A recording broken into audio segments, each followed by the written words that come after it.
Pakistan Tehreek Insaf PTI के साबिक रहनुमा इमरान इस्माइल ने इंकशाफ किया है कि वाइस चेयरमैन शाह महमूद कुरैशी अपना ग्रुप बनाना चाहते थे। इमरान इस्माइल का अपने एक बयान में कहना था कि मेरी शाह महमूद कुरैशी से जेल में मुलाकात उनकी ख्वाहिश पर हुई थी। उन्होंने कहा कि रिकॉर्ड की दुरुस्तगी करना चाहता हूँ, मैंने शाह महमूद कुरैशी से कभी PTI छोड़ने की बात नहीं की। तहरीक इंसाफ के साबिक रहनुमा ने मजीद कहा कि शाह महमूद कुरैशी अपना ग्रुप बनाना चाहते थे, जिस पर साथ देने से माजरत की।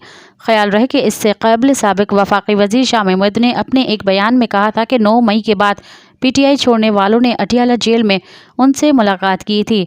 शाह महमूद का कहना था कि इमरान इस्माइल, फवाद चौधरी, आमिर क़ियानी और मौलवी मोहम्मद महमूद अटियाला जेल में मुलाकात के लिए आए थे और कहा था कि पार्टी छोड़ दो, हम इलेक्शन लड़ेंगे और आज़ाद हैसियत में लड़ेंगे।